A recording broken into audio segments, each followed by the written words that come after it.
good morning, good afternoon, good evening, viewers around the world, depending on where you're watching me from, depending on where you're listening to my message from.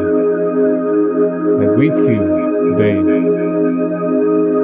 The message I bring for you today is not that much, but let's take it one after the other. We are talking today on several factors. Number one, self-love. Number two, self-discipline. Number three, self-intelligence. Number four, self-discovery. Number five, self-investment. Number six, self-respect. Number seven, self-peace and self-unity.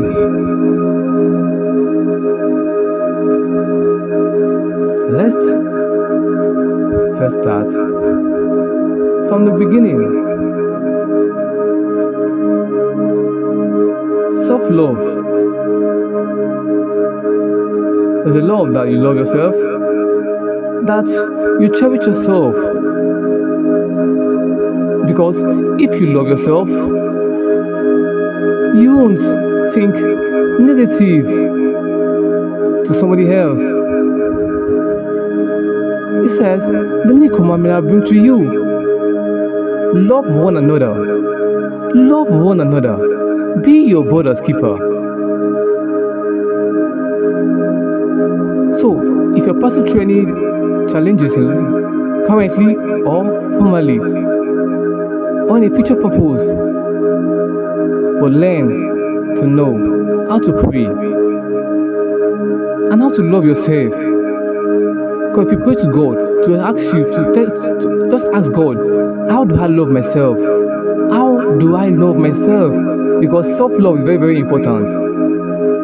Self-love makes you to know who you really are and who God say you are and who you really think you are. That is two different entirely. So that is self-love. So I'm going to the second branch, self-discipline. Self-discipline is the discipline that you have within yourself, that you have the self-determination and a willing spirit to overcome or to make your will to come to pass, or to make a success, or to make a changes in life, or to make a movement, just to make a step. Is self-discipline. To stop something, self-discipline. To restrict something is self-discipline. To say no is self-discipline. I don't want to go into too much of that. I'll go on the third one. Self-intelligence.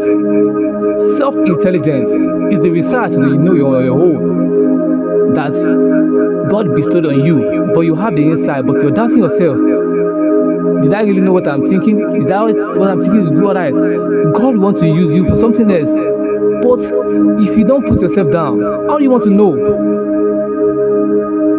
He might want to use you in different ways. It might be in technology, it might be in media, it might be in any kind of category. But do you know the category God wants to use you?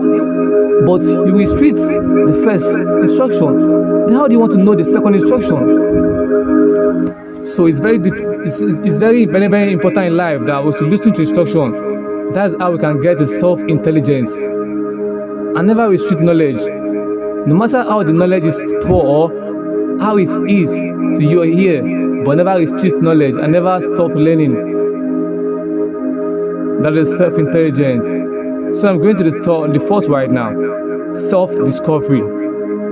Self-discovery is the research that you do on your own when you get to know about some things in life that people tell you or they project to you, how you be. Then have you take a time? For example, now, if you're passing through something in life now, so have you take a time to discover what are you passing through? What is God trying to let you to know about of the journey you are passing through? Are you passing through a transformation or you rebel? How do you want to know if you don't listen to your intuition. God talks to everybody, every day. In your intuition, the right thing will tell you. The left thing will tell you also. That's a self-discovery, that knowing the good and the bad. And to discover more other things. I won't go too much on that again also. I'm talking about self-investment. How did you invest in yourself, in learning and taking time to study?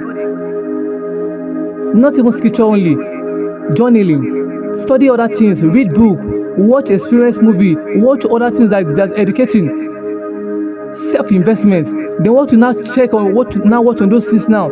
You can now start, okay, now the money I'm making in my salary work now, let me invest it somewhere else and make money or business for myself. If you invest in yourself, you will sit back. Nothing much again on that, too much. I'm going on self-respect.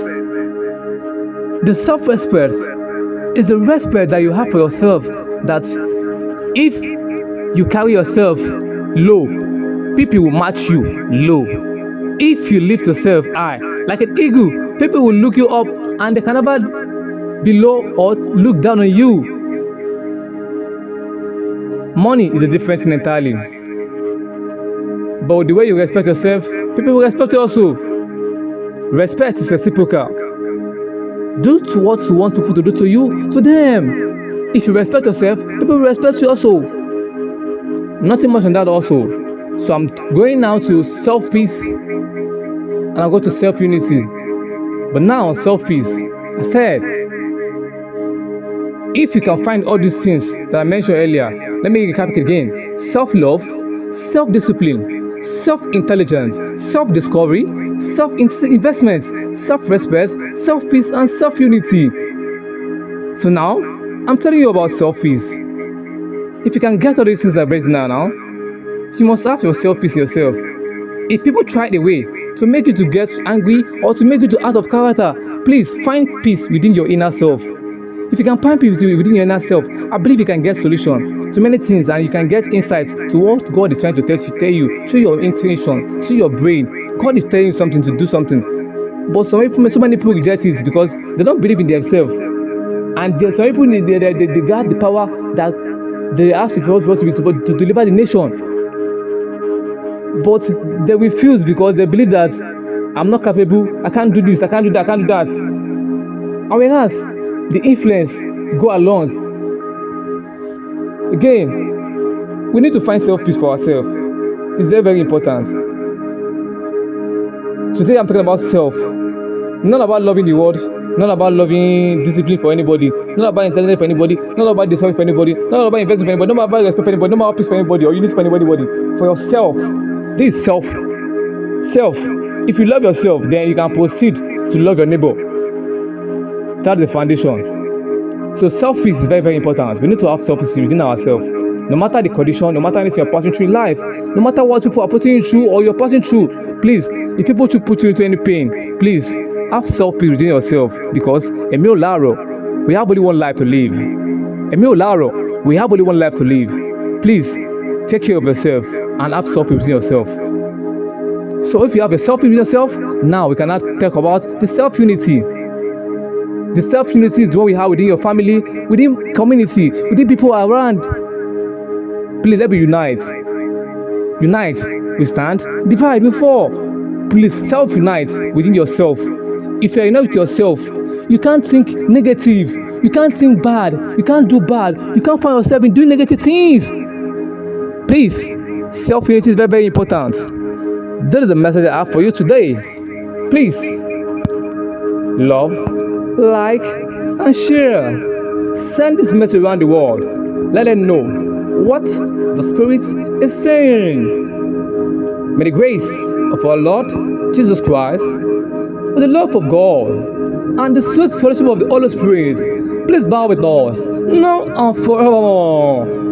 Amen. Amen. Amen. To listen to more of our uplifting videos, please visit divineofzion.blogspot.com. divineofzion.blogspot.com. Thank you. We love you. Have a nice day. Bye.